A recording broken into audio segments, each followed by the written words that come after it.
Baik, Assalamualaikum warahmatullahi wabarakatuh. Selamat pagi anak-anak. Semoga kita semua diberi kesehatan, kelancaran, dan kemudahan dalam menjalani aktivitas. Baik, sebelum kita melakukan aktivitas kegiatan atau kegiatan pembelajaran pada pagi hari ini, kita seyogianya melakukan aktivitas atau rutinitas kita terdahulu, yaitu membacakan tawasul, baca doa belajar, dan membaca sholawat nariyah. Baik, kita mulai.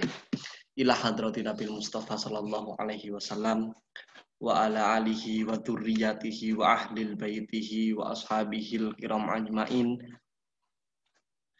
Thumma ila hadrati Syekh Abdul Qadir Al-Jailani, thumma ila hadrati Syekh Hashim Asy'ari, thumma ila mu'asasatu ta'limiyatu Kabun Sari wa asatidina wa talamidina wa walidina. Al-Fatihah. A'udzubillahi minasyaitonir rajim. Bismillahirrahmanirrahim. Alhamdulillahirabbil alamin arrahmanir rahim maliki yaumiddin. Iyyaka na'budu wa iyyaka nasta'in. Ihdinas siratal mustaqim. Siratal ladzina an'amta 'alaihim ghairil maghdubi 'alaihim waladdallin. Amin. Bismillahirrahmanirrahim. Raditu billahi rabba wa bil islami dina wa bi muhammadin nabiyya wa rasula. Rabbi zidni ilma warzuqni fahma waj'alni minas solihin. Bismillahirrahmanirrahim.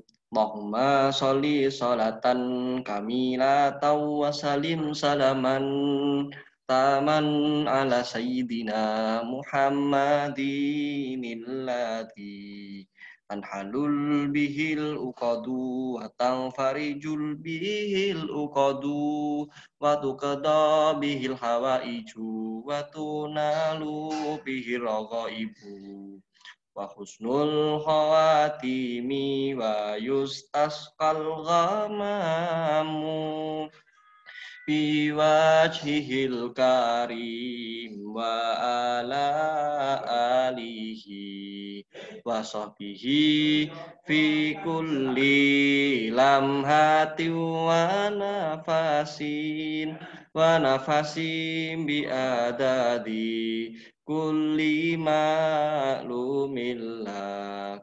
Allahumma sholli sholatan kamilatan wa salim salaman taman ala sayyidina Muhammadin alladzi tanhalul bihil uqadu wa tanfariju bihil uqadu wa tuqda bihil hawaiju wa tunalu bihir ghaibu wa husnul khawatimi wa yustasqal ghamamu bi wajhil karim wa ala alihi wa sahbihi fi kulli lamhatin wa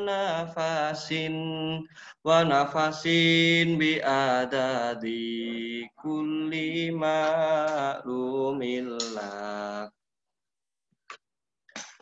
Amin amin ya rabbal alamin. Baik anak-anak, kita selanjutnya akan belajar tentang teks deskripsi. Nah, pokok bahasan kita yaitu definisi, ciri-ciri, dan jenis. Kemudian ada informasi penting dalam teks deskripsi tentunya. Kemudian ada struktur kebahasaan. Kemudian ada penyampaian isi dalam teks deskripsi. Kemudian ada penyusunan teks deskripsi. Baik, yang pertama definisi dan ciri-ciri serta jenis. Definisi teks deskripsi, yaitu teks yang melukiskan peristiwa atau objek yang berisi gambaran mengenai suatu keadaan. Jadi teks deskripsi itu adalah teks yang menggambarkan sesuatu, melukiskan sesuatu. Kemudian ciri-cirinya, menggambarkan atau melukiskan sesuatu seperti yang Bapak sampaikan sebelumnya, ya. Pasti kalau teks deskripsi harus menggambarkan sesuatu, harus melukiskan sesuatu dan melibatkan kesan indera manusia. Kemudian yang kedua yaitu membuat pembaca atau pendengar merasakan sendiri objek yang diamanatkan oleh penulis. Kemudian ada yaitu menjelaskan ciri-ciri objek secara terperinci seperti warna, ukuran, bentuk, keadaan suatu objek. Jadi perlu diingat ya, ada berapa? 3 ya.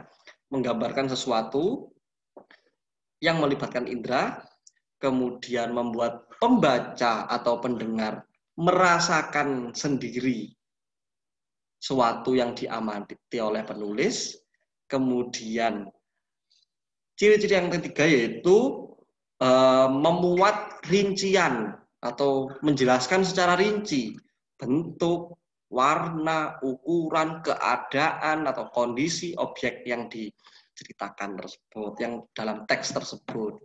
Kemudian jenis, yaitu antara lain teks deskripsi tempat atau spasial, deskripsi waktu, kemudian deskripsi orang. Kemudian ada informasi penting. Nah, bagaimana kita menemukan informasi penting dalam teks deskripsi? Apa sih informasi penting itu? Informasi penting merupakan informasi utama yang ingin disampaikan penulis kepada pembaca. Jadi teks deskripsi itu ditulis guna menyampaikan informasi penting seperti itu. Jadi kita harus paham dan pandai memilah informasi-informasi yang ada, gitu. Nah, di sini cara menemukannya, yaitu yang pasti kita harus membaca keseluruhan teks deskripsi tersebut. Nah, kemudian memahami isi teks deskripsi. Jadi kita tidak bisa membaca saja tanpa memahami. Kita pahami kata demi kata, kalimat demi kalimat, paragraf demi paragraf, guna menemukan informasi penting yang bermanfaat. Kemudian yang ketiga yaitu mohon maaf, menemukan ide pokok setiap paragraf.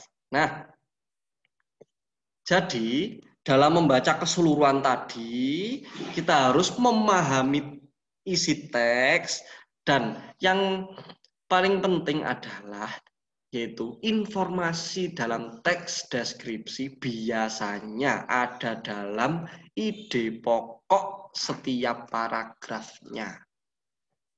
Nah, diulangi ya, biasanya informasi penting itu ada dalam ide pokok setiap paragrafnya.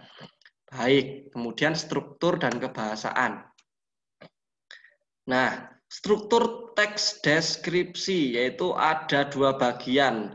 Yang pertama bagian identifikasi, yang kedua bagian deskripsi. Identifikasi merupakan bagian yang menjelaskan. Nah, identifikasi itu bagian yang menjelaskan atau identitas objek yang dideskripsikan, gambaran umumnya begitu mungkin ya. Kemudian deskripsi itu sendiri merupakan bagian yang menjelaskan pengelompokan objek yang dideskripsikan atau isi dari teks deskripsi tersebut. Kebahasaan, kalimat berisi penjelasan terperinci. Nah, itu yang pertama. Yang pertama ya. Kalimat berisi penjelasan terperinci untuk melihat atau mengesankan objek supaya lebih konkret. Kemudian, konkret itu nyata, gitu ya, mohon maaf. Kemudian penggunaan kalimat yang menggunakan serapan panca indera. Ya, menggunakan penggunaan kalimat yang menggunakan serapan panca indera. Kemudian menggunakan pilihan kata dengan emosi kuat dalam teks deskripsi. Kan gitu. Kemudian menggunakan kata berimbuhan. Kemudian menggunakan kata bersinonim dalam teks deskripsi. Penggunaan kata depan, tentu menggunakan huruf kapital dalam teks deskripsi tersebut. Dalam awal penulisan teks deskripsi. Kemudian penyampaian isi. Dalam penyampaian isi ini yang perlu diingat yaitu harus mencatat informasi yang disampaikan. Catatan terpenting dalam menulis tes deskripsi yaitu mencatat informasi yang ingin disampaikan. Apa sih yang ingin disampaikan? Informasi apa yang ingin disampaikan? Nah, itu yang kita catat pertama kali untuk nanti kita kembangkan dalam bahasa deskriptif atau dalam bahasa teks deskripsi agar pembaca dapat memahami apa yang kita sampaikan. Kemudian mengingat mencatat orang yang menyampaikan informasi tersebut. Mengingat mencatat informasi sasaran yang dituju. Kita menuju sasaran kita, pembaca kita siapa? Anak kecil kah? Anak SD kah? Anak SMP kah? Mungkin halayak umum kah? Jadi kita harus menyesuaikan sasaran yang dituju. Yaitu yang terakhir membuat catatan sebagai bahan penceritaan. Baik. Kemudian 5 penyusunan. Insya Allah ini yang terakhir ya. Penyusunan. Yang pertama yaitu menentukan topik. Yang kedua menentukan tujuan penulisan. Kemudian mengumpulkan informasi atau bahan. Kemudian membuat kerangka tulisan. Kemudian mengembangkan kerangka tulisan. Kemudian menentukan judul. Nah, ini yang paling penting yaitu penyuntingan. Nah, dalam penyuntingan ini atau apa istilahnya? Pengeditan gitu ya, diedit.